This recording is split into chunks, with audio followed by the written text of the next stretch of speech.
Is it? Do it. Do it. Do it. Do it. It might be doing it. I don't know. Do it. Do it. Do it. Is it not live? It's not live. I don't know what's happening,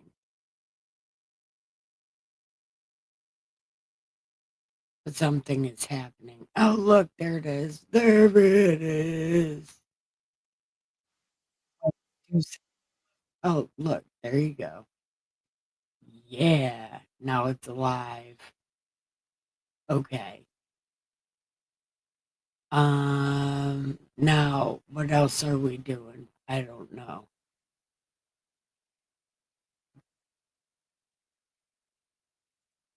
Things are happening. But I don't know. I can see the chat. I think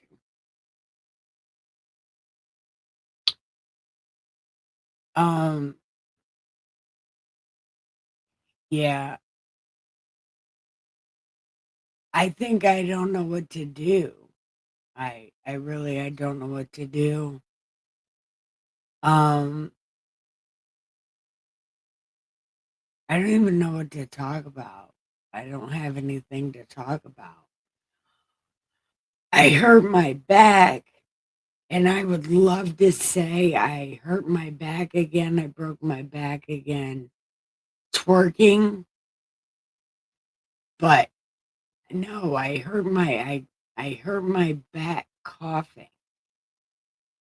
Like I coughed and then pulled a bunch of muscles in my back. Is it bedtime? It's something.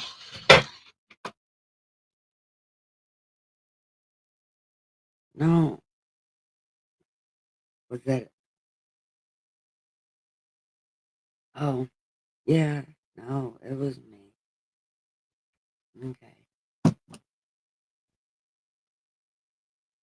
Um. Oh yeah, I hurt my back really bad. Coughing. It was weird, but I did find a story where the grandma is a bad guy. I was watching it a second ago. I didn't get that far into it. So I figured I would watch that until somebody comes in here and tells me what I'm doing with myself.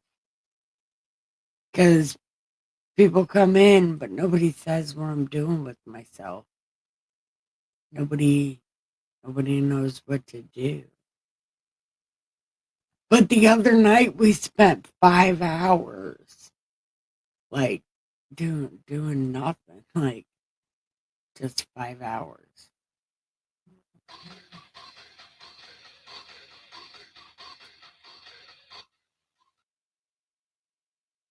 Here.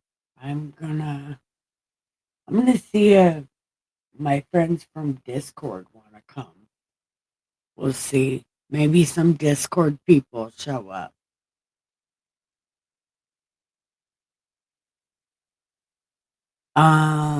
Yeah, I don't know. I don't want to promote these streams because they're not Bible related. And I'm not going to be doing the Bible thing until next Monday. And maybe before then. But I'm getting all the mouse shit done. So I wasn't going to do the Bible until after that. Yeah, I'm going to put the wig on and everything. I'm not going to have no teeth. I really am gonna be the the redneck Bible lady. Man, you know what? That fits the persona. So it'll be okay. And I want to look like an old lady anyway. So it's perfect time.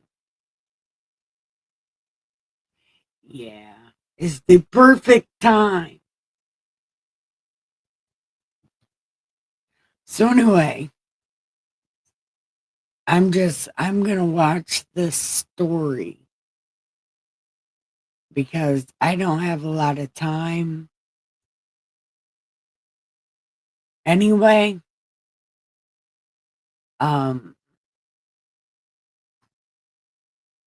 I don't have a little time.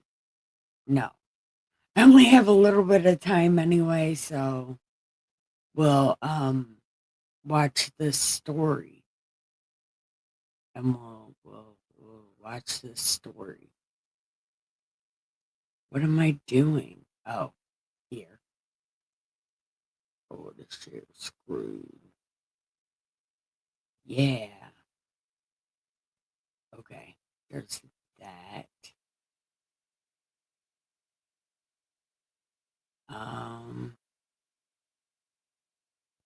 Let's see, can we make it a different way? Yeah, we could do it that way. What do you think? Okay. I don't know what I think either. Okay.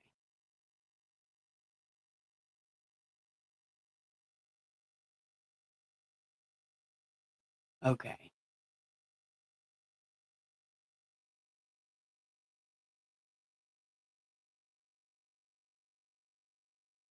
Between clusters of chattering children, each step requiring concentration and balance that other.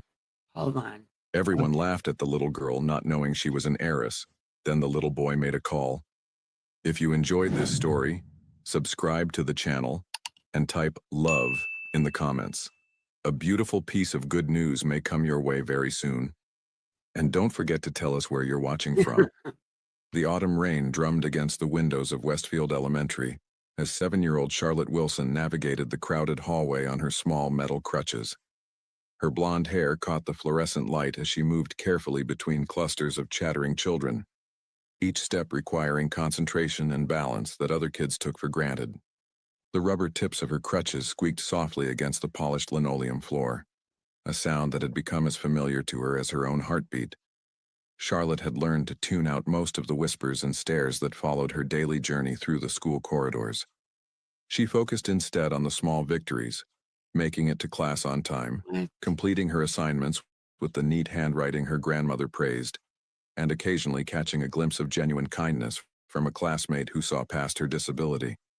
"Watch out, everyone, the robot's coming through," shouted Marcus Chen, a stocky fifth grader whose favorite pastime seemed to be making other children miserable. His voice carried across the hallway, causing heads to turn and snickers to ripple through the crowd of students. Charlotte's cheeks burned with familiar shame, but she kept her eyes fixed straight ahead. Grandmother Ruth had taught her that responding to bullies only encouraged them, though sometimes Charlotte wondered if ignoring them was really working. The taunts seemed to get worse each week, and Marcus was becoming bolder in his cruelty. She had been born with spina bifida, a condition that left her legs weak and underdeveloped, requiring the assistance of crutches to walk. The doctors had explained to her grandmother that Charlotte was actually quite fortunate. Many children with her condition never walked at all. But at 7 years old, Charlotte didn't feel fortunate. She felt different, isolated, and increasingly aware of how much her daily struggles set her apart from her peers. Despite her physical challenges, Charlotte possessed a brilliant mind that absorbed information like a sponge. She consistently scored at the top of her class in reading and mathematics, often finishing her work so quickly that Mrs. Patterson would give her extra books to read quietly at her desk. Charlotte loved losing herself in stories about brave children who overcame impossible odds, though she sometimes wondered if such courage existed in real life. From across the hallway, 6-year-old Benjamin Torres watched the scene unfold with growing indignation. His sandy blonde hair fell across his forehead Oh, as he this clenched little his small boy. fists, feeling a surge of protective anger that seemed too big for his small body. Ben spent his afternoons at Westfield Elementary not as a student. He attended kindergarten at the smaller Roosevelt Elementary across town, but because his mother, Maria Torres, worked as a janitor there. Ben had been observing Charlotte for weeks now, noticing how she carried herself with quiet dignity despite the constant harassment. He admired her resilience and was disturbed by the casual cruelty of children who seemed to find entertainment in her struggles. His mother had raised him to believe that protecting those who couldn't protect themselves was one of life's most important responsibilities.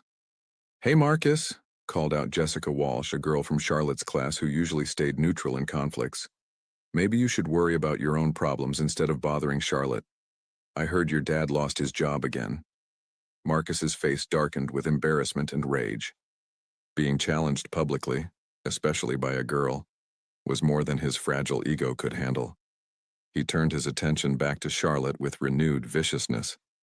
"At least I have a dad," Marcus snarled, moving closer to Charlotte. "What happened to yours? Did he take one look at his freak daughter and run away?" The words hit Charlotte like physical blows. That's She had always fucking been sensitive mean. about her family's Do kids really say that? Oh my God. That is so fucking mean. situation, knowing only that her parents had died when she was a baby and that her elderly grandmother struggled to provide for them both. The other children had loving families who picked them up in nice cars and took them on vacations. Charlotte had grandmother Ruth, who loved her fiercely but was 73 years old and worked part-time at a small flower shop just to pay rent on their tiny apartment. "That's enough," Ben's young voice cut through the gathering crowd like a knife.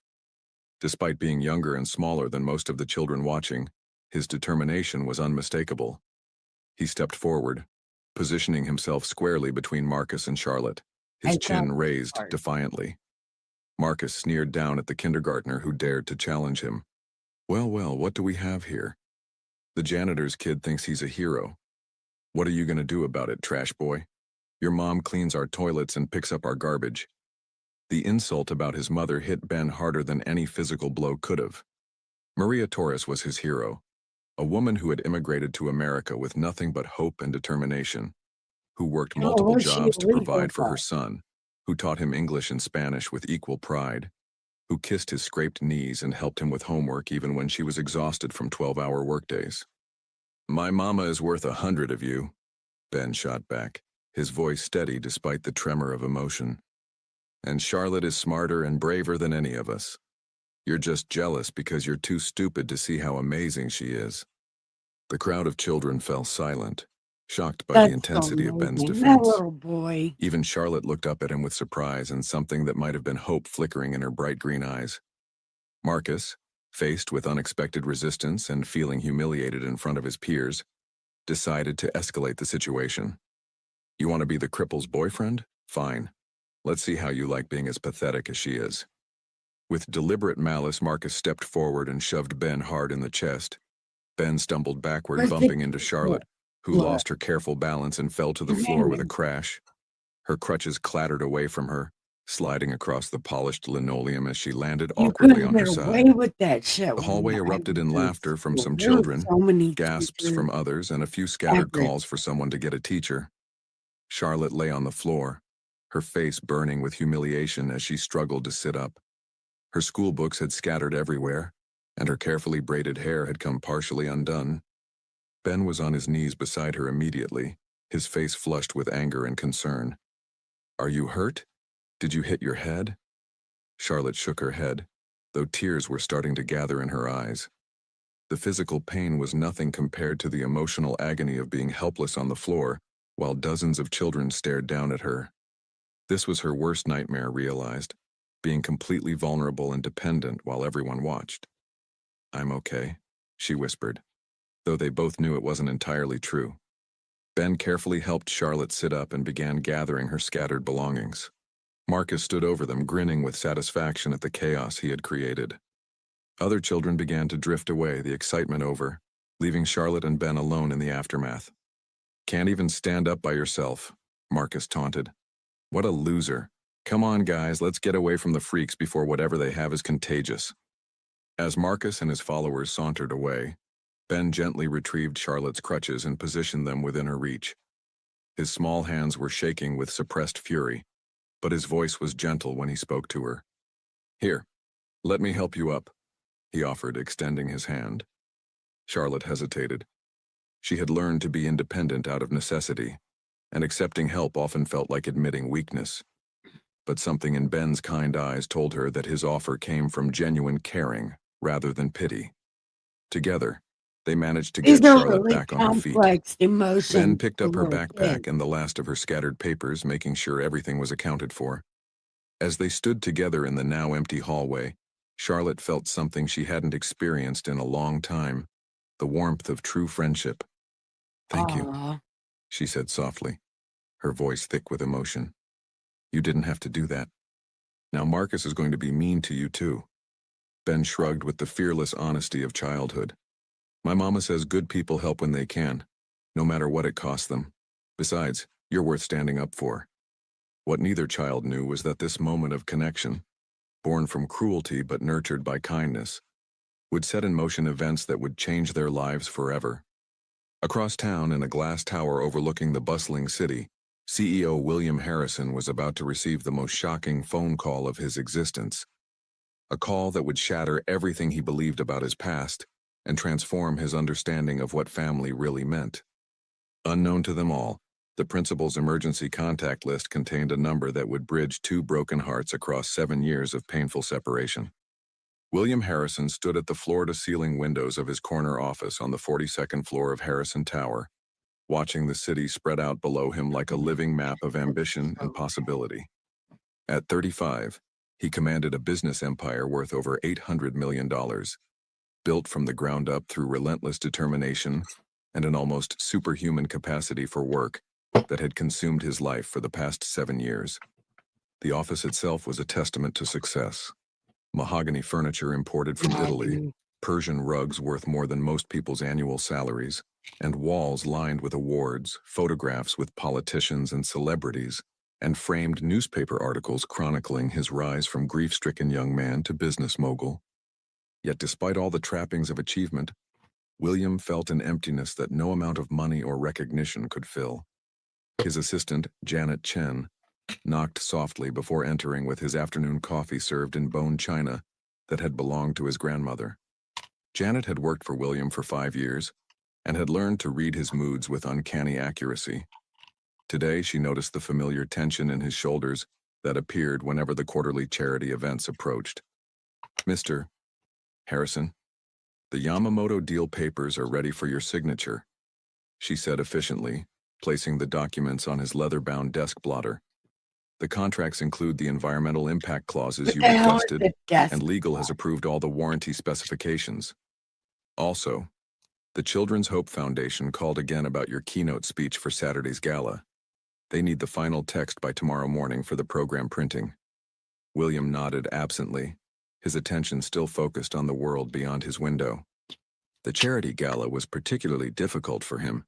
It raised money for children with disabilities, a cause that had become central to his philanthropic efforts for reasons he kept locked away in the deepest chambers of his heart. 7 years ago, his life had been entirely different. He had been engaged to Sarah Mitchell, a pediatric nurse who specialized in working with special needs children at Children's Memorial Hospital. Sarah had possessed a rare combination of medical expertise and genuine compassion that made her beloved by patients, families, and colleagues alike. She could calm a terrified child with a smile, explain complex medical procedures in terms that young minds could understand, and somehow find hope in even the most challenging situations. Their relationship had been a fairy tale of mutual respect, shared values, and deep love that seemed destined to last forever. William had been building his first company then, a small real estate development firm that showed promise but was still years away from the empire it would become. Sarah supported his ambitions while pursuing her own career goals, and together they planned a future filled with children, travel, and the kind of happiness that most people only dream about. Everything changed on a rainy Thursday night in November. Sarah, 7 months pregnant with their daughter, had been driving home from a late shift at the hospital when an intoxicated driver ran a red light and slammed into her car at 60 miles per hour. The impact was devastating, crushing the driver's side of her small sedan and causing injuries that the emergency medical team described as unsurvivable. William had been working late at his office when the hospital called. He could still remember every detail of that phone conversation. The nurse's careful professional tone as she explained that Sarah had been brought in after a severe motor vehicle accident. The sound of medical equipment beeping in the background. The way his hands shook so violently that he could barely hold the phone. By the time he reached the hospital, Sarah was gone. The doctors explained that they had done everything possible, but her injuries were too severe. They told him with practiced sympathy that Okay, Sarah had I'm died back. from massive internal trauma What's on and everybody's that the mind? unborn baby had not survived the accident. In his What are you guys thinking about? Chat in the chat. We can talk about whatever you want to talk about while listening to this story, or we'll probably pause this story so we can talk shit. But I want to see what this little boy says when he calls this man. Because this little boy is going to call this man because the little boy made a call and it's got to be to this man. So I want to know what he says because it's about this girl. So why would this little boy want to call this man to tell me as a daughter? I want to know why. His overwhelming grief, William accepted their assessment without question, trusting completely in their medical expertise while drowning in his own sorrow. What William didn't know was that in the chaos of that tragic night, his daughter had actually survived. Charlotte Elizabeth had been born via emergency cesarean section at 33 weeks, critically injured but alive. Due to a series of miscommunications and the overwhelming trauma caseload that night, she had been registered in the NICU under her mother's maiden name of Mitchell rather than as Harrison. The hospital staff, dealing with multiple casualties and working under extreme pressure, had not connected the surviving infant to the grieving man who left believing his entire family was gone. 3 days later, when Ruth Wilson, Sarah's maternal grandmother, came to the hospital to arrange funeral services, a nurse mentioned that Sarah's baby had actually survived and was fighting for her life in the neonatal intensive care unit. Ruth was stunned to discover her great-granddaughter alive, but by then William had retreated into isolation, unreachable in his grief, and making funeral arrangements through intermediaries. Ruth made a decision that would haunt her for years to come. Terrified that a wealthy, successful man would take the baby away from her, the only family member left who had known and loved Sarah, she chose to let William continue believing the child had died. She completed the This legal bitch. paperwork to become Charlotte's guardian, using her own limited resources to This bitch. No way. Wow. Grandma's a bad lady. What did you do? What? No. Man. Grandma's done lost her mind. care for the premature infant, who would grow up never knowing her father was alive and grieving for her. The grief had nearly destroyed William. For months he existed in a haze of pain and guilt, wondering if he could have prevented the tragedy somehow, if he should have insisted Sarah take time off work earlier in her pregnancy, if he should have picked her up that night instead of letting her drive herself home. Friends and family tried to help, but their well-meaning words felt hollow against the magnitude of his loss. Instead of succumbing to despair, William eventually channeled his pain into an almost manic focus on building his business. Work became his salvation and his prison, a way to occupy every waking moment so that he didn't have time to think about what he had lost. He threw himself into real estate deals, technology investments, and corporate acquisitions with a ruthlessness that impressed competitors and worried those who cared about him. Harrison Industries grew exponentially, fueled by William's relentless drive and his uncanny ability to spot opportunities that others missed. Within 3 years, he had expanded from local real estate into national development projects. Within 5 years, he was investing in cutting-edge technology companies and green energy initiatives. By the 7-year mark, he commanded a diversified empire that touched everything from sustainable housing to medical research. Success, however, felt hollow without someone to share it with. William dated occasionally. His wealth and status made him attractive to many women, but he never allowed anyone to get close enough to matter. His heart remained locked away with the memories of Sarah and the daughter he would never know, preserved like artifacts in a museum that he visited in his darkest moments. The Children's Hope Foundation had become his primary charitable focus, a way to honor Sarah's memory and perhaps find some meaning in his loss. He donated millions annually to support children with disabilities, funded research into spina bifida and other congenital conditions, and spoke at events where his presence alone could raise hundreds of thousands of dollars. Yet every speech, every check he wrote, every photograph with grateful families reminded him of the child he had lost. Meanwhile, 12 miles away at Westfield Elementary, Ben Torres sat in the hallway outside Mrs. Patterson's classroom, working on his kindergarten homework, while his mother cleaned the school. Maria Torres moved methodically through her tasks, emptying wastebaskets, wiping down desks, mopping floors, with the quiet efficiency of someone who took pride in her work, despite its humble nature. Ben often spent these after-school hours observing the dynamics of the elementary school environment.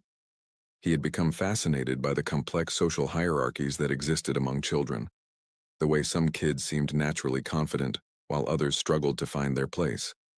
Most of all, he had become increasingly concerned about Charlotte Wilson, the blonde girl with crutches who faced daily harassment from older students. Ben's own experiences had taught him to recognize injustice and stand against it. His mother had immigrated from a small village in Jalisco, Mexico, when she was 18 years old, pregnant and alone after Ben's father abandoned them upon learning about the pregnancy. Maria spoke very little English when she arrived in America, but she was determined to build a better life for her unborn child. The early years had been incredibly difficult. Maria worked multiple minimum wage jobs, cleaning offices. Some of these, really do bring race into it, especially the Hells Angels help a little black boy, or white man helps black man. And then it's gotta talk about how they're migrants and it's so hard for them. Can't it just be a story about a little boy that caused this girl's dad? Why does it gotta? I don't know. Maybe it's just me, but that just seems like there's too much race and stuff, man. It's like, why does that need to be in there? It don't. I don't know. Maybe I heard it wrong, but I don't know. I hate when these stories go into race, and it bothers me. At night, stocking shelves at grocery stores, doing laundry for wealthier families, all while learning English and raising Ben as a single mother. They lived in a series of small, cramped apartments in neighborhoods where gunshots were more common than children's laughter. Despite their financial struggles, Maria ensured that Ben understood the value of education, kindness, and hard work.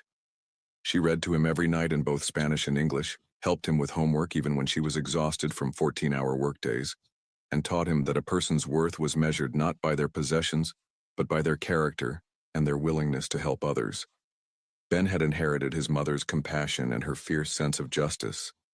When he saw Charlotte being mistreated, it awakened something protective in his young heart that demanded action.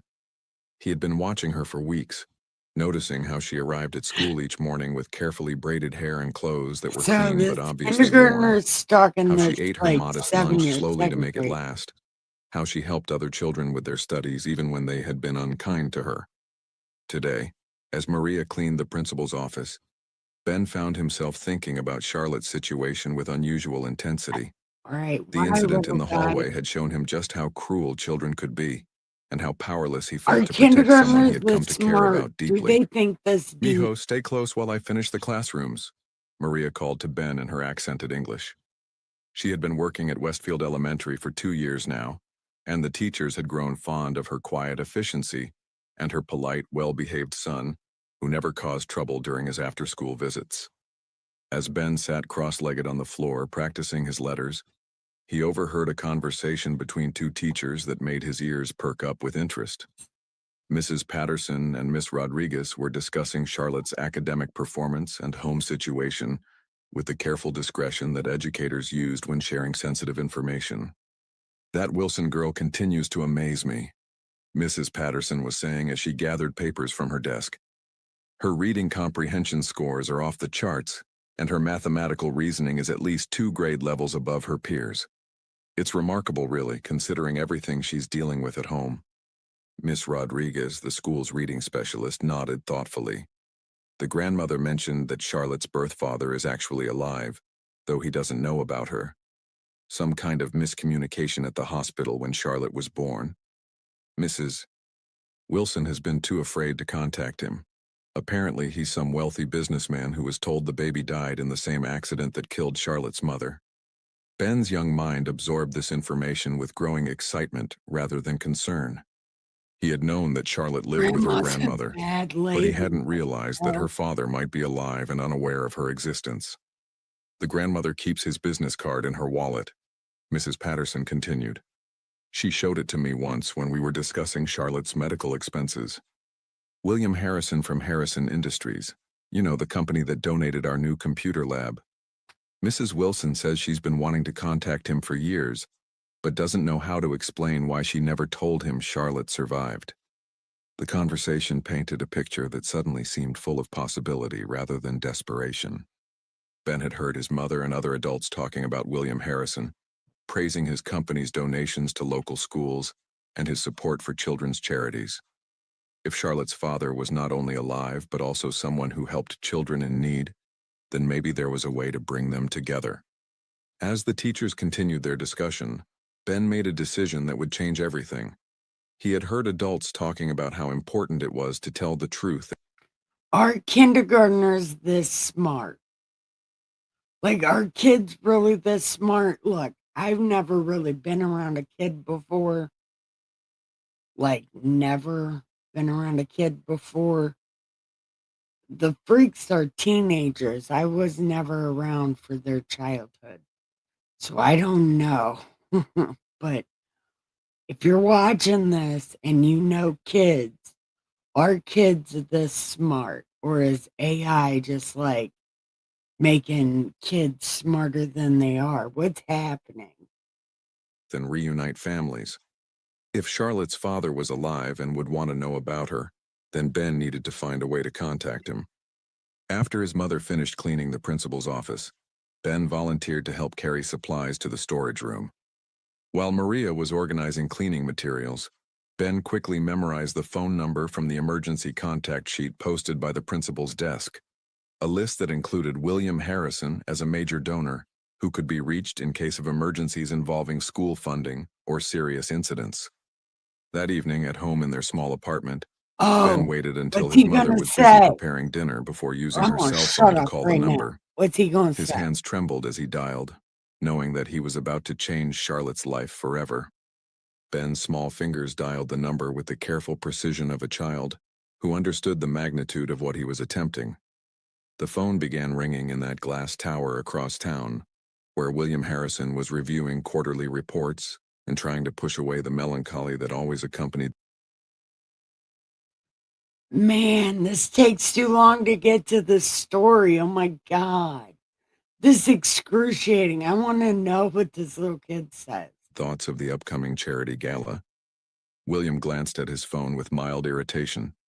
The caller ID showed a local number he didn't recognize, and his first instinct was to let it go to voicemail. Unknown numbers usually meant solicitors, disgruntled business partners, or journalists seeking quotes about his latest acquisition. But something, perhaps the same inexplicable force that had brought Charlotte and Ben together in that hallway, compelled him to answer.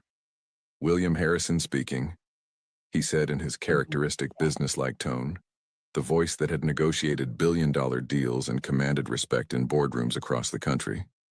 There was a pause on the other end, filled with the ambient sounds of a modest home, the distant hum of a television, the sizzle of something cooking on a stove, the soft murmur of Spanish being spoken in the background.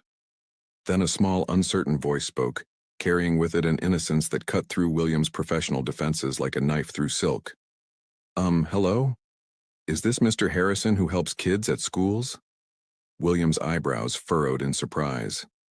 This was definitely not a typical business call, nor was it the kind of prank call that occasionally reached his private line. The voice belonged to a child, very young from the sound of it, and there was something in its tone that suggested genuine need rather than mischief. "I'm sorry, who is this?" William asked, his tone softening slightly. "How did you get this number?" The child took a deep breath, and William could hear the nervous determination in the pause that followed. When the boy spoke again, his words came in a rush, as if he were afraid of losing his courage. "My name is Ben," the young voice continued with growing confidence. "I'm calling about Charlotte Wilson.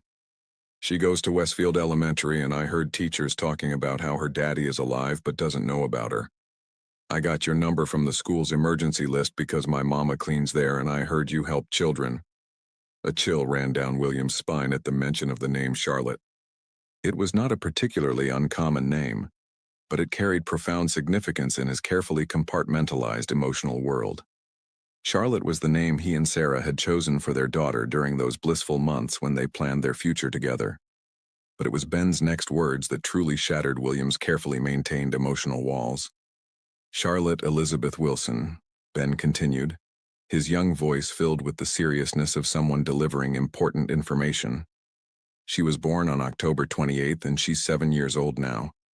She has blonde hair and green eyes just like her mama did, and she uses crutches because she has something wrong." How does this little boy know all this information? See, are kids this smart? Like, what the hell? How would he even know about her mom? He's literally like 5. He's in kindergarten. How would he know any of this? What is happening? Are kids this smart? Wrong with her legs. But she's really, really smart, and she's super kind to everyone even when they're mean to her. The phone nearly slipped from William's grasp as the full impact of Ben's words hit him.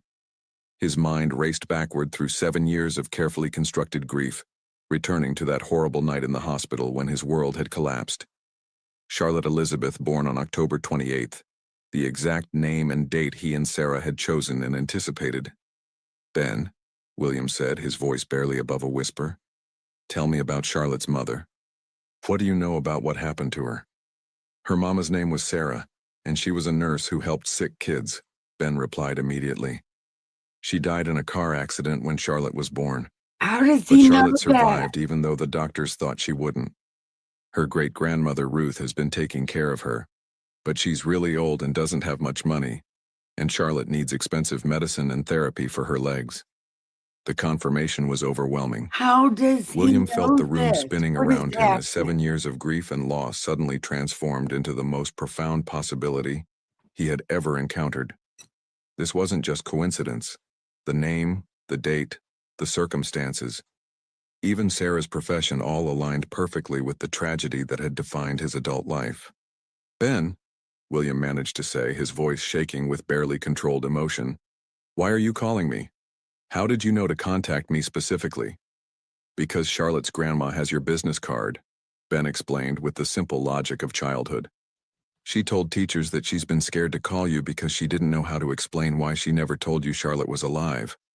But Charlotte gets picked on at school every day, and she worries about money for her medicine, and she doesn't have anyone to protect her except her old grandma. I thought if you knew about her, you would want to help." William was already reaching for his car keys with his free hand, Hmm. his heart pounding with a mixture of joy, rage, and desperate urgency. If Ben was right, if Charlotte Wilson was indeed his daughter, then she had been living in poverty and facing daily cruelty while he possessed the resources to give her everything she needed. Do "Ben, billionaires this is ever really incredibly think that important," way? William said, his voice intense with urgency. "Where are you calling from? Can you tell me exactly where Charlotte lives?" "I'm at home, but I know Charlotte lives in the Maple Grove apartments on the east side," Ben replied. "Her grandma Ruth works at Peterson's flower shop downtown, and Charlotte usually stays at school until really late because her grandma has to take 2 buses to pick her up." William was already in the elevator, descending toward the parking garage as he spoke. "Ben, I need you to listen to me very carefully. What you've told me might be the most important information anyone has ever given me. I'm going to drive to the flower shop right now to talk to Charlotte's grandmother. Can you call the school and ask them to make sure Charlotte stays there until I can arrange to pick her up?" "I can try," Ben said. though his young voice carried a note of uncertainty about his ability to influence adult decisions. But Mr. Harrison, are you really Charlotte's daddy? Are you going to be able to help her? Ben, William said as his Mercedes roared to life in the parking garage. If Charlotte is who I think she is, then I've been missing her for her entire life without knowing she was alive. And yes, I'm going to help her in every way possible. You may have just reunited a father with his daughter. As William raced through the city streets toward Peterson's flower shop, his Our mind was kids reeling that with the smart. implications of what he had just learned.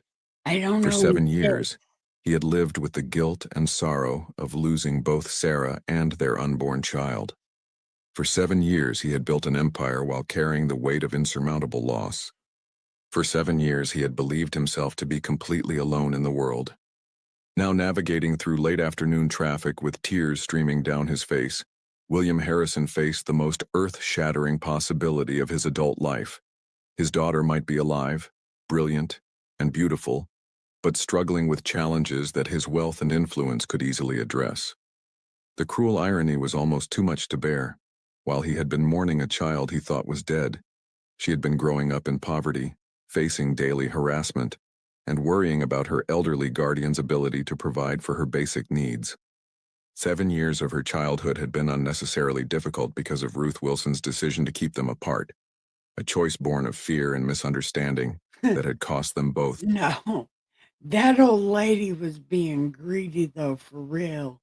She wanted to see you suffer. She must have been mad at you. Old grudges, man. Precious time together. Peterson's flower shop occupied a narrow storefront in the older part of downtown, wedged between a laundromat and a small grocery store that served the city's growing Hispanic population. William pulled up outside and sat in his car for a moment, trying to steady his breathing and prepare himself for what might be the most important conversation of his life. Through the shop's windows, he could see an elderly woman with silver hair carefully arranging chrysanthemums in a large vase. Ruth Wilson looked exactly as he remembered her from his brief meetings with her during his relationship with Sarah. Kind eyes, gentle hands, and the careful movements of someone whose arthritis made every task more difficult than it should be. William entered the shop, causing a small bell to chime softly above the door. Ruth looked up from her work, and her face went completely white with shock as she recognized the man she thought she would never see again. "Oh my God," Ruth whispered, her hands trembling as she set down the flowers. "William? William Harrison? How did you find me?" The reaction confirmed everything William needed to know. Ruth's obvious recognition, her shock at seeing him, the guilty panic in her expression all told the story of a woman who had been carrying a terrible secret for 7 years. "Ruth," William said, his voice filled with a mixture of joy and anger that he struggled to control. "A little boy named Ben Torres called me this afternoon. He told me about Charlotte. He told me about my daughter who I've spent 7 years believing was dead." Ruth Wilson's legs gave out, and she collapsed into the chair behind the counter as 7 years of guilt and fear finally caught up with her. "William, I can explain," she said, her voice breaking. "I thought I was protecting her. When I found out you were told she had died, I was so afraid you would take her away from me. She was all I had left of Sarah." "Where is she?" William demanded, his voice gaining strength and authority.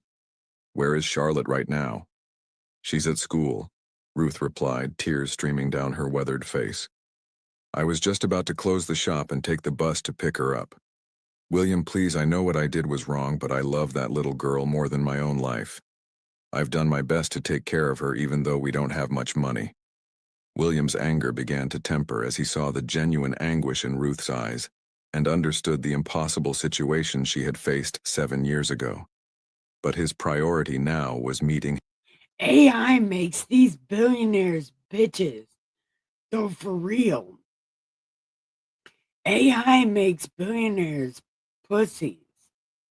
Like, the billionaire will get angry, but then he'll be like, "Oh no, I feel things now. I'm not angry anymore that you took my kid from me."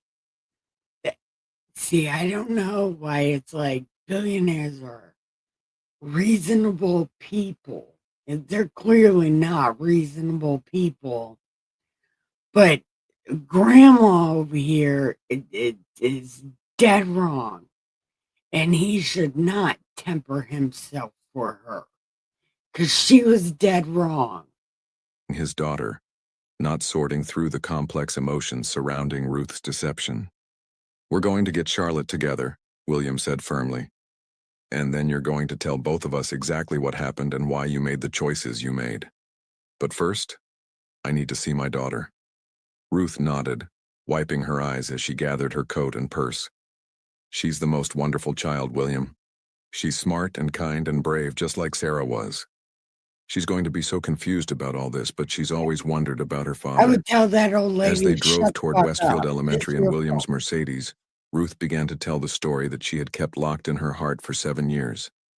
The miscommunication at the hospital, her discovery of Charlotte's survival, her fear of losing the only family she had left, it all poured out in a rush of words and tears that painted a picture of love and terror and impossible choices.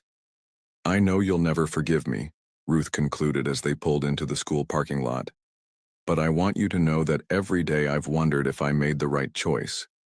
I've watched Charlotte struggle with things that you could have easily provided for her, and I've felt guilty about keeping you apart. But I was so afraid of losing her."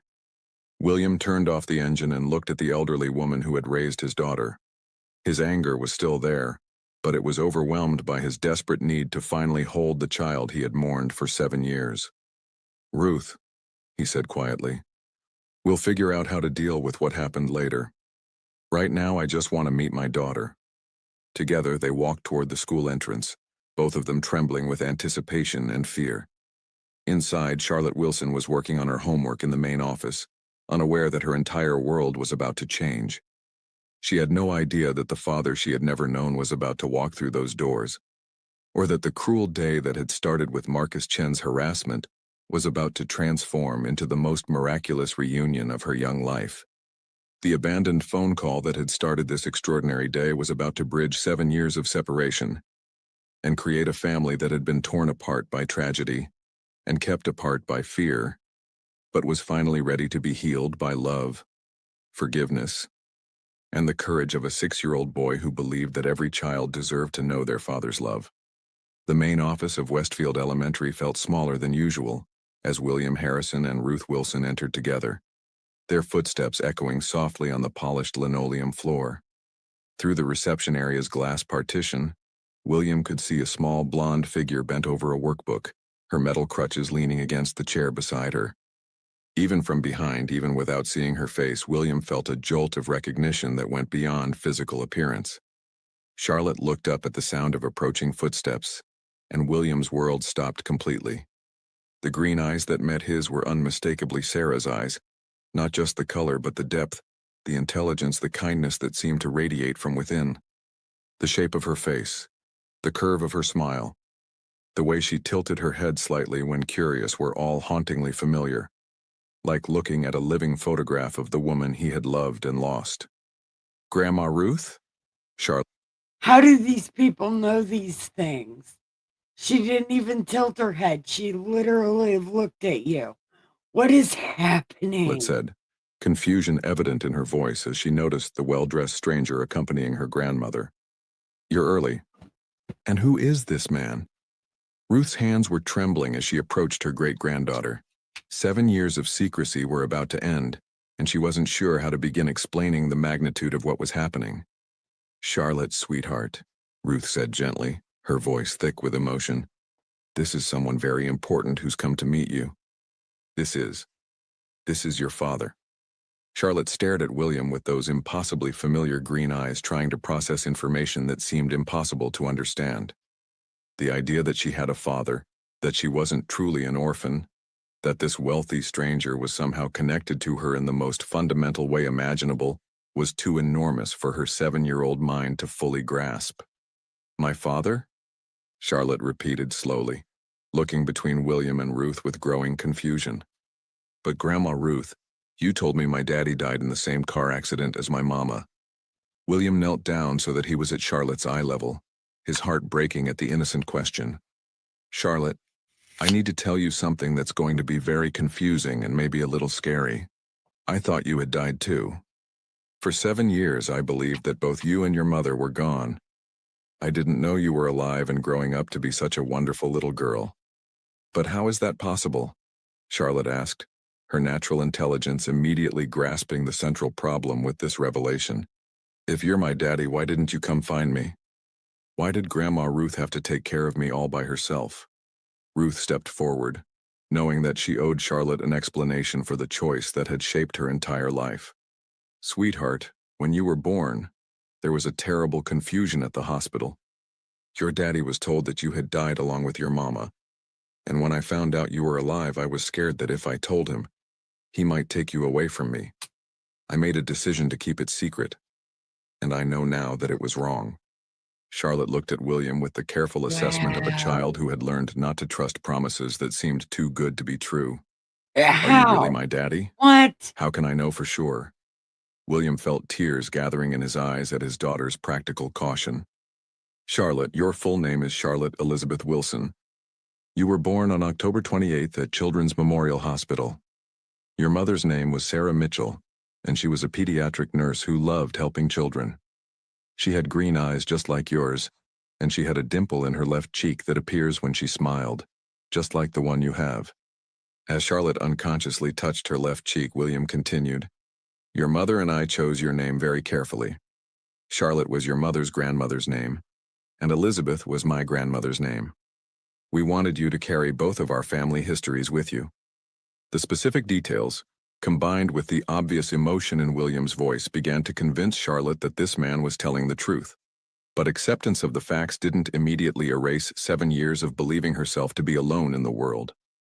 If you're really my daddy, Charlotte said, her voice small but Oh my determined, God. then why do I have to live in our tiny apartment and worry about Grandma Ruth's medicine money? Because Why your do kids at grandma school Ruth make was fun a of me for being liar. different? Why Just couldn't I get told the you special that. physical therapy that Dr. Martinez said would help my legs? Each question hit William like a physical blow, Because it's reminding your him of how grandma's much his fault. daughter had struggled while he possessed the resources to It's give her his everything she needed. grandma's fault. 7 years of unnecessary hardship, all because of a tragic misunderstanding and one woman's misguided. See what I'm saying? Like, I, mm, it's making these millionaires like bitch made. Clearly, none of this is this man's fault. It's literally grandma's fault. But here he is taking on all this blame that is clearly not his fault. And this little girl's grandma just said, all this is my attempt to fault. protect the child she loved. I don't know. Charlotte, William said, his voice heavy with emotion. I'm going to spend the rest of my life making up for all those years when I couldn't take care of you. You're never going to have to worry about money or medicine or medical care ever again. And anyone who's mean to you is going to have to deal with me. Before Charlotte could respond, the office door opened and Ben Torres burst in, followed closely by his mother, Maria, who had received his frantic phone call asking her to bring him to the school immediately. Charlotte, Ben called out, his young face bright with excitement and curiosity. Did Mr. Harrison find you? Is he really your daddy? Charlotte looked at her friend with relief and gratitude. Despite the overwhelming nature of what she was learning, Ben's presence made her feel more secure and grounded. Ben, this is all so confusing. This man says he's my father, but I don't understand how that's possible. William stood up and extended his hand to Ben with deep respect and gratitude. Ben, I owe you more than I can ever repay. Because of your courage and kindness, I've been able to find my daughter who I thought I had lost forever.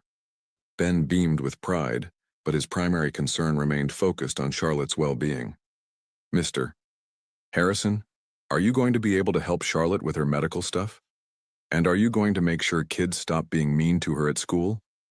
Ben, William said solemnly, Charlotte is going to have the best medical care in the world, and she's going to attend a school where every child is taught to treat others with respect and kindness. More than that, she's going to grow up knowing that she's loved and valued and that she has a father who will protect her no matter what. Maria Torres, who had been quietly observing this extraordinary reunion, stepped forward to address William directly. "Senor Harrison, Ben told me about the phone call he made. I hope he was not wrong to contact you. We are simple people, but we know right from wrong, and we could see that Charlotte needed help." William turned to Maria with profound gratitude. "Mrs. Torres, your son has given me the greatest gift anyone could ever give. He reunited me with my daughter when I thought she was lost forever. Your family will always be part of our family if you'll allow it." As the adult spoke, Charlotte found herself studying William carefully, looking for signs of resemblance and evidence that this extraordinary claim might be true. She could see something familiar in the shape of his jaw and the way he gestured when he spoke. More importantly, there was something in his eyes when he looked at her. A mixture of wonder, love, and protective fierce that she had never seen before. "Daddy," Charlotte said experimentally, testing out the word she had never been able to use before. "If this is all real, what happens now? Do I have to leave Grandma Ruth? Do I have to go live with strangers?" William's heart nearly stopped at hearing his daughter call him Daddy for the first time. Hey, buddy. It was a moment he had dreamed about for years, without knowing it was possible, and the reality was more overwhelming than any fantasy could have prepared him for. "Charlotte," William said gently, "you're never going to have to leave anyone you love. Grandma Ruth is part of our family, and she always will be. We're going to figure out how to build a life together, all of us. You'll have your own room in a big house with all the books you could ever want to read. But Grandma Ruth will be there too, and Ben and his mother will be welcome any time they want to visit." Ruth Wilson, who had been silently crying throughout this conversation, finally found her voice. "William, I don't deserve your kindness after what I kept from you. Oh my But Charlotte God. loves me, and I love her more than my own life. If you're willing to let me stay in her life, I promise I'll never keep any secrets from you again."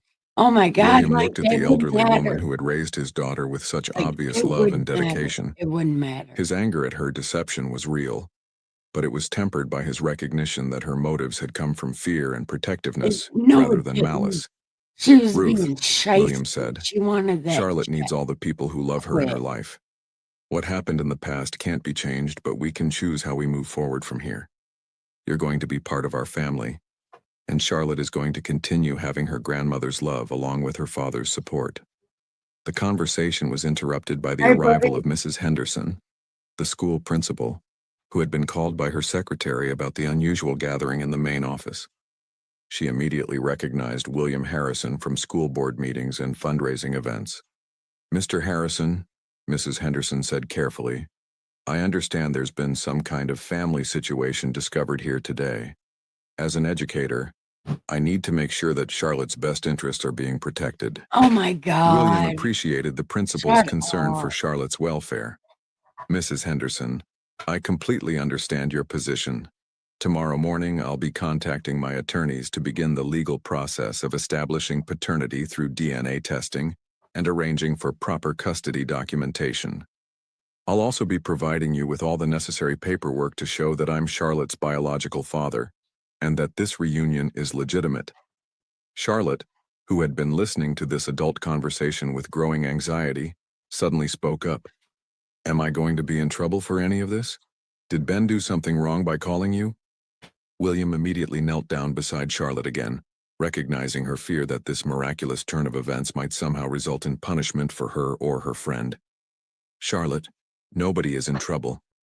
Ben did exactly the right thing by calling me, and you haven't done anything wrong. The only thing that's going to change is that your life is going to get much, much better." "But what about my school?" Charlotte asked. "What about Mrs. Patterson and the few kids who are nice to me? What about Ben? Will I still be able to see him if I change schools?" Ben immediately stepped forward to address his friend's concerns. "Charlotte, even if you go to a different school, we're still going to be best friends forever. And maybe your new school will be so much better that you'll be happier there." William was struck by Ben's mature understanding of the situation and his immediate prioritization of Charlotte's happiness over his own desire to keep his friend close. "Ben, Charlotte will always be able to see you whenever she wants. In fact, I'm hoping that you and your mother will come visit us regularly. and maybe we can arrange for you to attend some of the same activities or programs that Charlotte participates in." As the evening continued and the practical arrangements were Not discussed, even the same age. Charlotte began to feel the first real stirrings of hope that her life might truly be about to change for the better.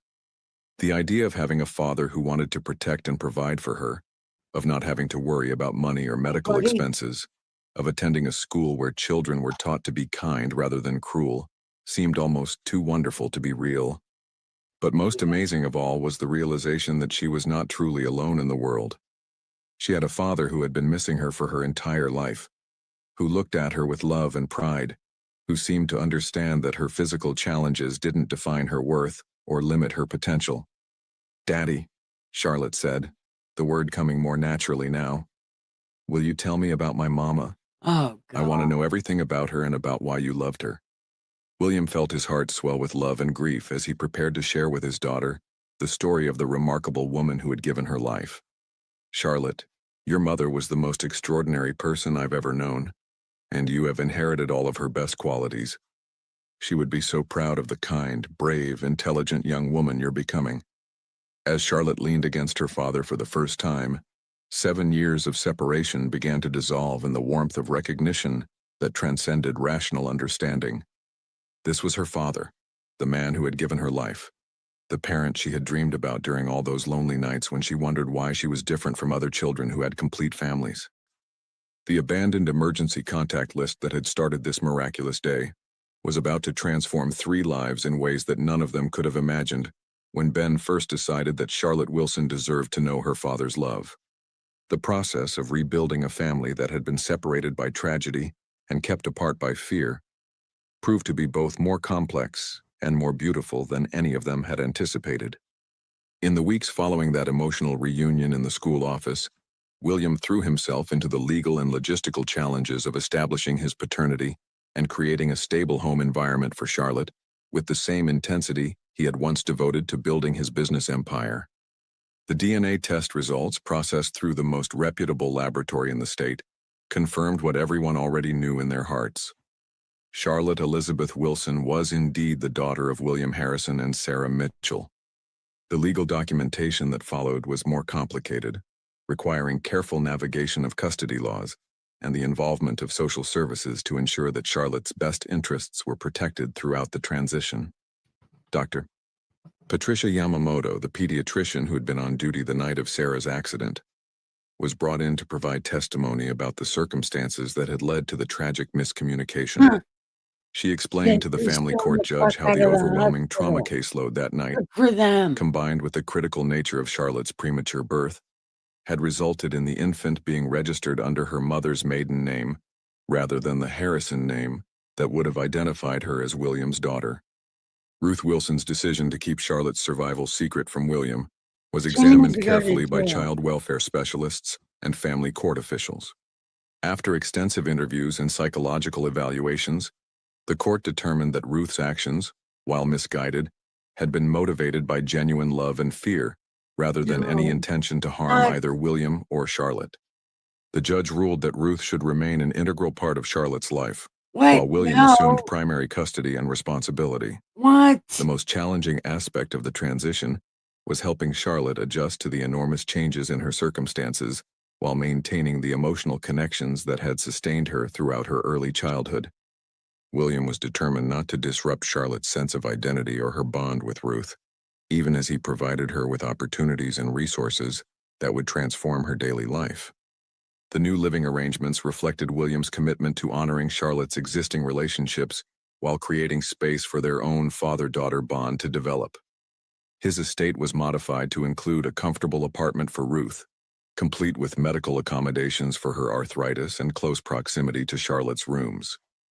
The house was also equipped with state-of-the-art accessibility features, including ramps, adjustable furniture, and specialized bathroom fixtures that would allow Charlotte greater independence as she grew. Charlotte's medical care was immediately upgraded to include consultations with the finest pediatric specialists in the country. Dr. Elena Rodriguez, a renowned expert in spina bifida treatment, designed a comprehensive therapy program that combined traditional physical therapy with innovative new treatments that showed promise for improving Charlotte's mobility and reducing her pain. The most dramatic change was in Charlotte's educational environment. After extensive research and visits to several private schools, William enrolled Charlotte at Riverside Academy, a prestigious institution known for its inclusive policies and anti-bullying programs. The school's philosophy emphasized character development alongside academic excellence, creating an environment where children learn to value kindness and cooperation over competition and exclusion.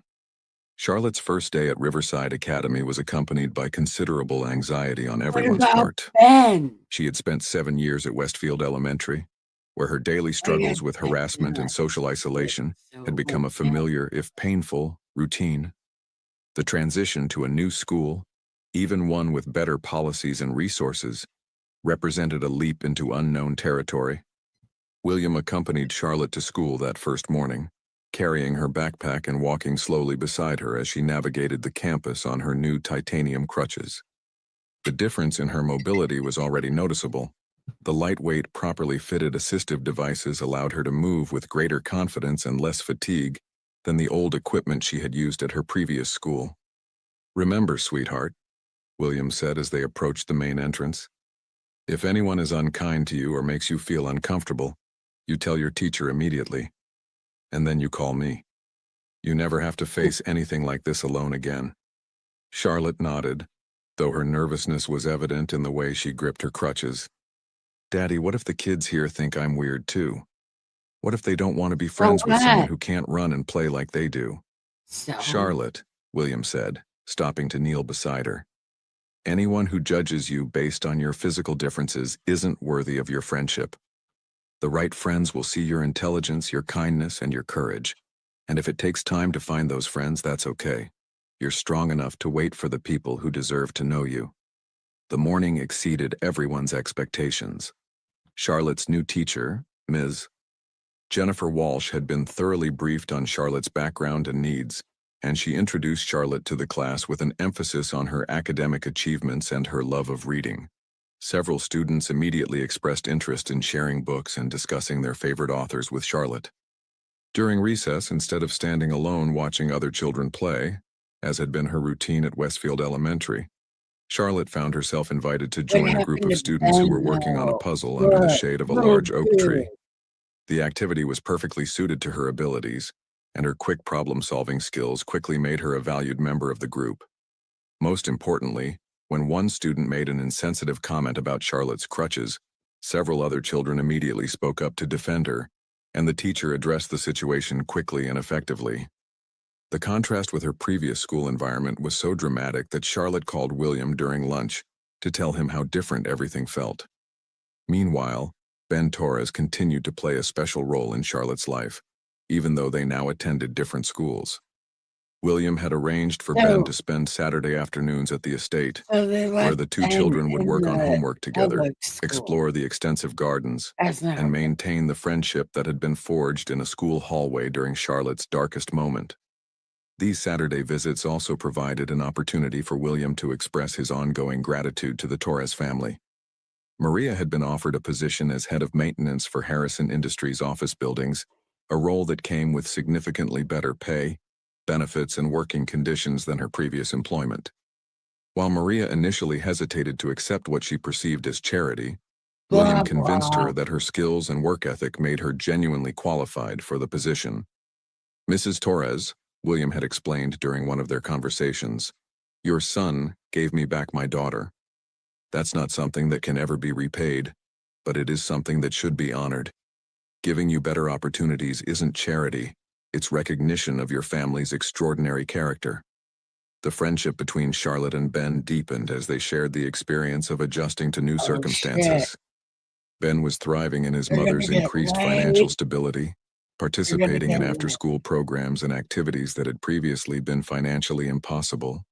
Charlotte was blossoming in an environment where her intelligence was celebrated and her physical differences were accommodated rather than mocked. During one of their Saturday afternoons together, as they sat in the estate's library working on their respective homework assignments, Charlotte looked up from her advanced reading comprehension workbook to address the question that had been troubling her for weeks. "Ben," she said seriously, Do you ever think about how different our lives would be if you hadn't made that phone call? What if you had just decided it wasn't your business to help me? Ben considered the question with the philosophical depth that had always characterized his approach to moral issues. I think about it sometimes, he admitted. But then I remember what my mama always taught me. When you see someone who needs help, you help them if you can. It doesn't matter if Are kindergartners that smart? Somebody answer me. Are kids really this smart? He's 5 and she's like 7. it's scary or hard or if you don't know what will happen. You just do what's right. But you were only 6 years old, Charlotte pointed out. Most kids wouldn't have even thought about calling a grown-up they didn't know. Most kids wouldn't have cared enough to try. Maybe, Ben agreed. But you weren't just any kid to me. You were my friend, and friends take care of each other. Besides, I could tell you were special, smart and kind and brave. I knew that if someone important found out about you, they would want to help. The conversation was interrupted by William, who had been listening from the doorway with tears in his eyes. The bond between these two remarkable children continued to amaze him, and he was determined to nurture their friendship for as long as they wanted to maintain it. Ben, William said, entering the library, I've been thinking about something, and I wanted to run an idea past you and Charlotte. Next month is Charlotte's 8th birthday, and she's been talking about wanting to do something special to celebrate. What would you think about organizing a party that brings together children from both of your schools? Charlotte's eyes lit up with excitement at the suggestion. Really? We could invite kids from Riverside Academy and Westfield Elementary, even kids who don't have many friends of their own. Especially kids who don't have many friends, William confirmed. We could make it a celebration not just of your birthday, but of the importance of kindness and inclusion.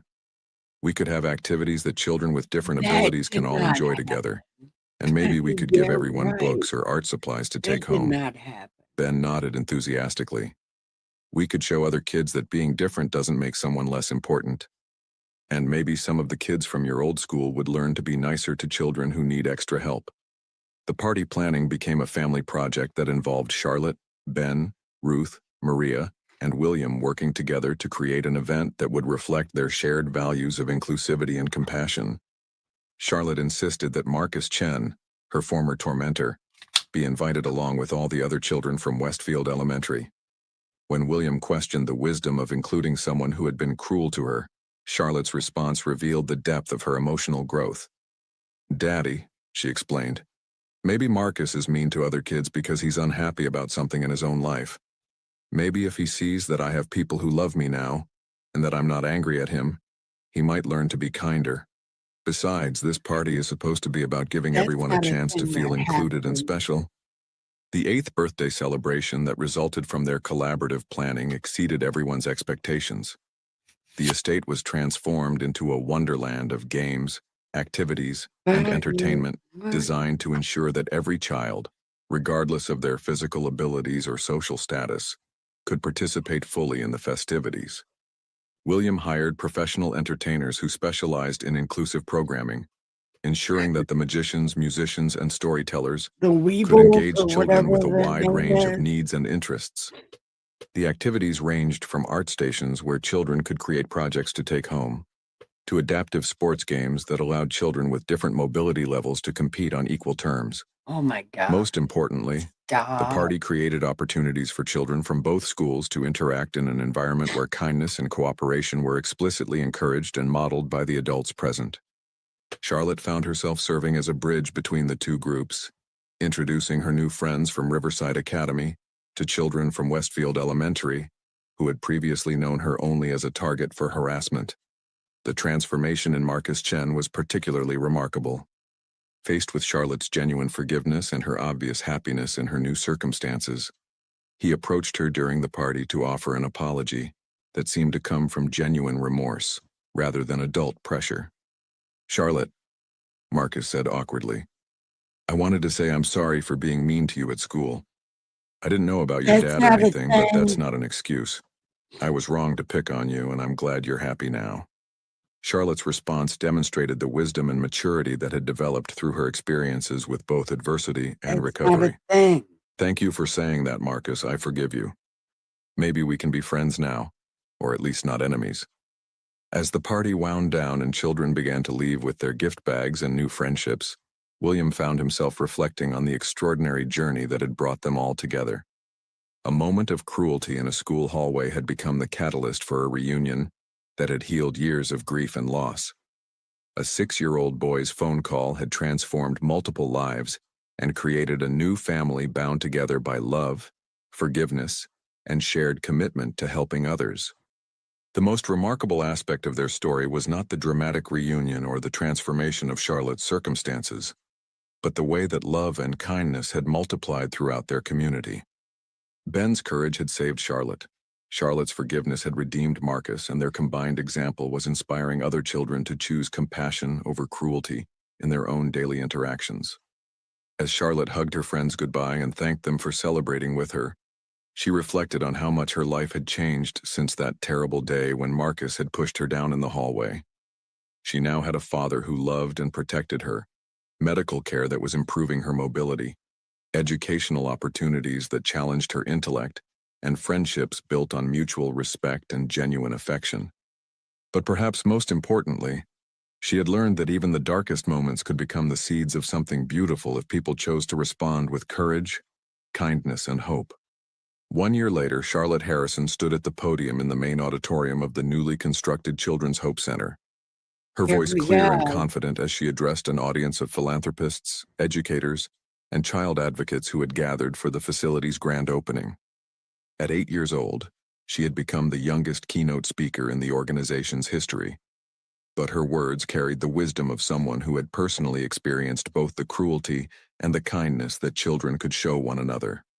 When I was 7 years old, Charlotte began, her green eyes scanning the audience with remarkable composure, I thought I was alone in the world. I had a grandmother who loved me, but I didn't have a father, and I faced bullying at school every day because I used This crutches is to walk. crazy. I felt like nobody understood what it was like to be different, and I sometimes wondered if my life would ever get better. The auditorium was completely silent as Charlotte continued her So if you speech, find a her small figure billionaire commanding on attention the despite her youth. street, you can change your Behind life. her, a too. large screen displayed photographs from the past year, This is images crazy. of Charlotte at her new school, working with physical therapists, reading to younger children, and most prominently, standing beside Ben Torres at various charity events they had participated in together. But then something amazing happened, Charlotte continued. My best friend Ben saw that I needed help, and he was brave enough to do something about it. He made a phone call that changed my entire life and reunited me with my father, who I didn't even know was alive. That phone call taught me that one person's So courage can transform. pretty much, if you just call a millionaire, he will be your daddy, and then you can change schools. So just randomly call millionaires, and it will change your life.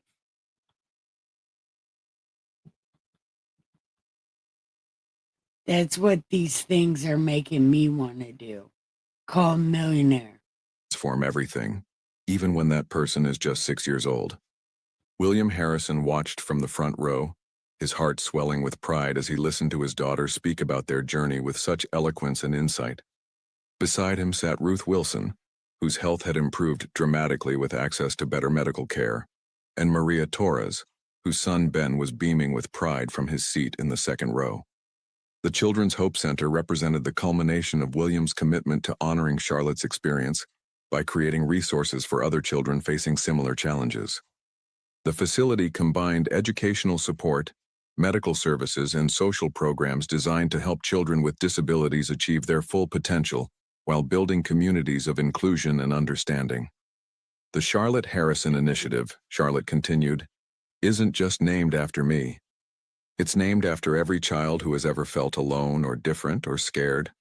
It's for kids who need medical help they can't afford, and kids who face bullying because they're not like everyone else, and kids who dream of having someone believe in them and support their goals. The initiative had grown far beyond William's original vision, expanding to include programs in 12 states and serving thousands of children annually. The work was funded not only by Harrison Industries but by donations from individuals and corporations inspired by Charlotte and Ben's story, which had been featured in national media and had sparked conversations about childhood resilience and the power of peer advocacy. Ben Torres, now 7 years old and thriving in his new school environment, had become Charlotte's partner in many of the foundation's outreach efforts. Together, they visited schools to talk about inclusion and kindness, participated in awareness campaigns for children with disabilities, and served as junior ambassadors for anti-bullying programs across the region. "My friend Ben taught me that being brave doesn't mean you're not scared," Charlotte said, looking directly at Ben and smiling. "It means you do the right thing even when you are scared, because helping someone else is more important than protecting yourself from getting in trouble or being embarrassed." The audience erupted in applause as Ben stood up and waved, his face glowing with happiness and pride. The friendship between Charlotte and Ben had become a symbol of the Foundation's core message, that children had the power to change the world through simple acts of courage and compassion. After Charlotte's speech, the audience was invited to tour the facility and see the various programs in action. The center housed a state-of-the-art physical therapy clinic where children could receive treatment regardless of their family's ability to pay, an adaptive technology lab that helped children with disabilities access education. Look, this should really be a thing. AI is going around giving ideas of what these millionaires could do. They could meet a poor child and then make a foundation. All the millionaires that find kids make a foundation. So AI not only is making these millionaires bitch made by blaming themselves for shit, but also like they're starting foundations that might do real things. But Dustin says this doesn't happen in real life. But AI is like, this is what you could do. Pretend you have a kid and make a foundation.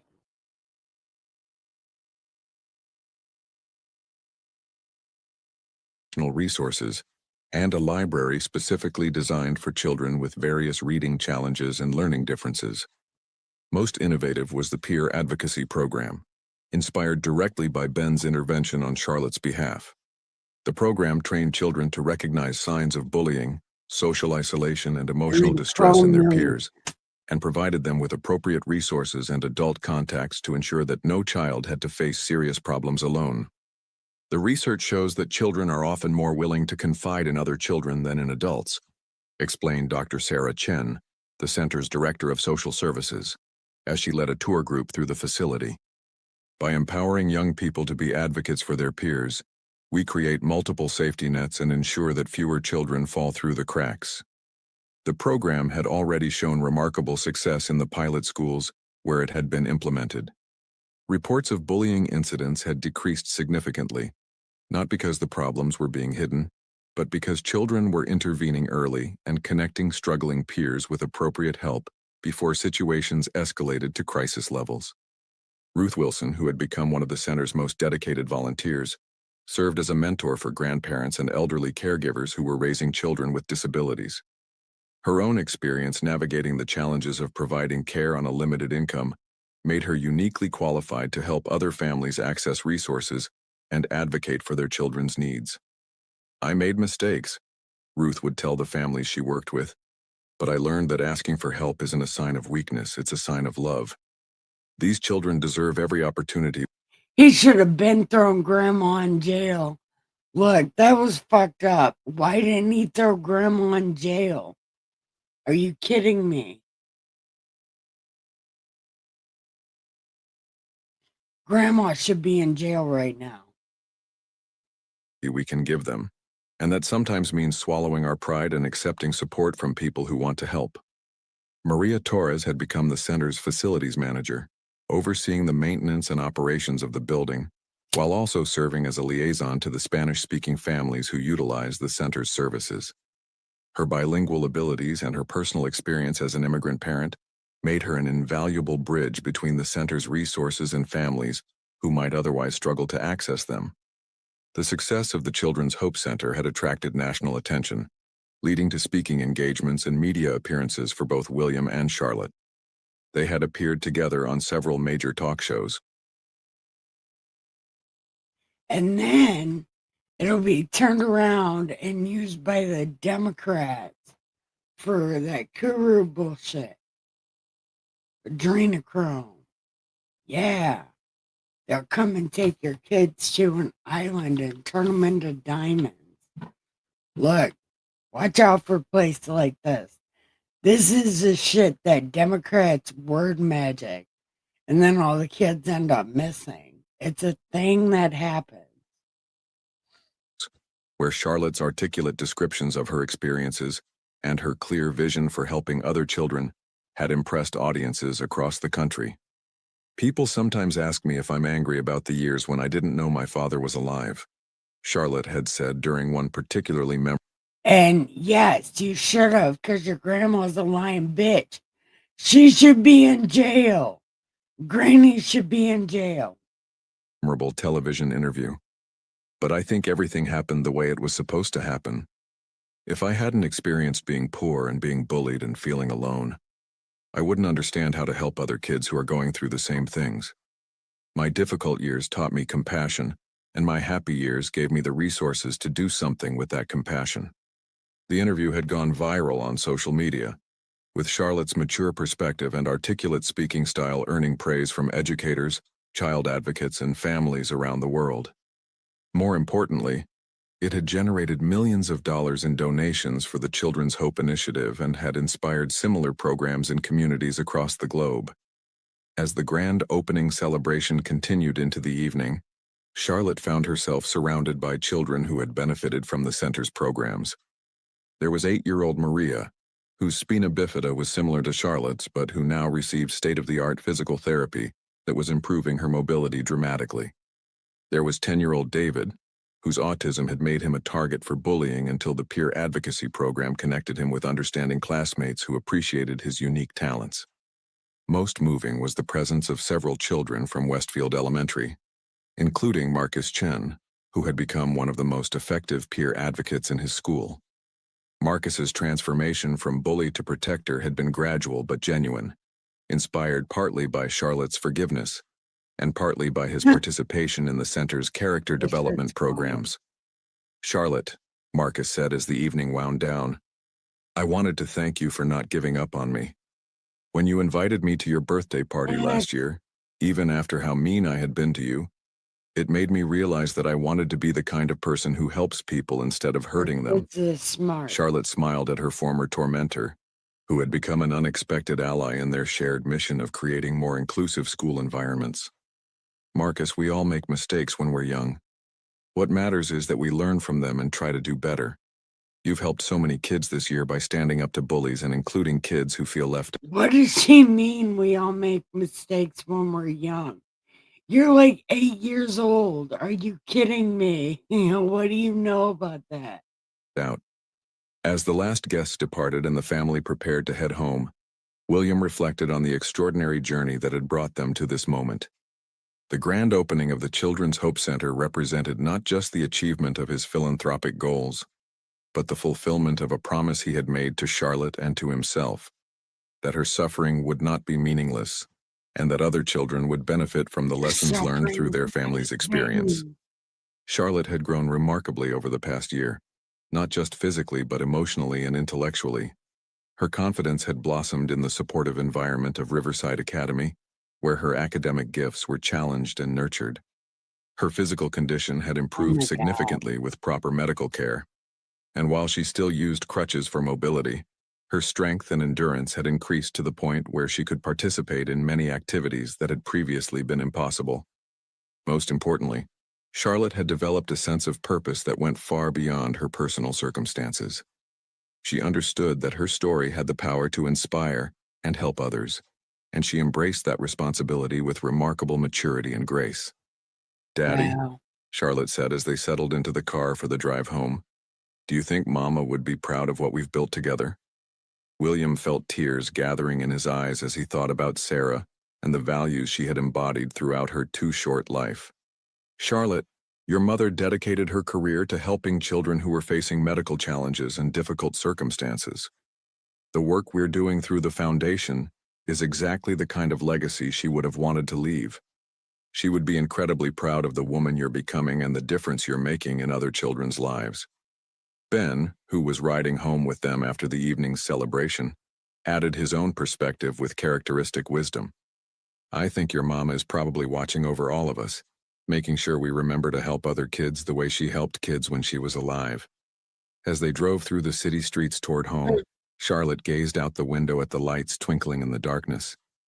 Each light represented a family, a story, a child who might be struggling with challenges similar to those she had faced. The thought no longer made her sad, because she now knew that there were resources available to help, advocates ready to intervene, and a growing network of children and adults committed to Why is it ensuring that always no the child Canadian faced serious flag? problems alone. Oh, The little girl who had once Canada. been mocked and pushed down in a school hallway had Why become is a it always powerful voice for Canada? inclusion and compassion. The 6-year-old boy who had made a courageous phone call had become a symbol of peer advocacy and childhood heroism. Together, they had helped create a movement that was transforming how schools, communities, and families approached the challenges facing children with disabilities and differences. Their story had begun with tragedy and loss, continued through years of struggle and separation, and transformed into something beautiful through the power of love, forgiveness, and the unwavering belief that every child deserved protection, support, and the opportunity to reach their full potential. As Charlotte drifted off to sleep in the back seat of the car, her head resting against Ben's shoulder while they both held copies of the books they planned to read to younger children the following week, William felt a profound sense of gratitude for the unexpected ways that life could heal and transform even the deepest wounds. The abandoned emergency contact list that had started their journey was now framed in Charlotte's bedroom, a reminder that sometimes the most important connections in life came through the most unlikely circumstances. But more than that, it served as a symbol of hope, proof that even when things seemed impossible, courage and kindness could create miracles that changed not just individual lives, but entire communities. Their family had been broken by tragedy and No. rebuilt through Uh, love, but their story was really just shut up. beginning. With each child they helped, each school they visited, each life they touched through their advocacy work, Charlotte and Ben were proving that the most powerful force in the world was the decision to care about someone else's well-being more than your own comfort or safety. The future stretched out before them, full of possibilities for service, growth, and the continuation of a legacy that honored both Sarah's memory and the countless children who would benefit from the courage of two young people who refused to accept that suffering had to be meaningless or that differences had to divide us from one another. What? Okay. So, that's over. Let me do something. Wait, what am I doing? Okay, here I am. Here I am. Okay, nobody's chatting, so I'm gonna get rid of this. Then I'm gonna pop this, and I'm gonna say it's time to give the pillow some double head and the sheet some double S. Have the sweetest dreams ever. I love you so much. Thank you for watching. Have the sweetest dreams ever. Love you so much. Bye. Wait, what are we doing? We're leaving. Bye.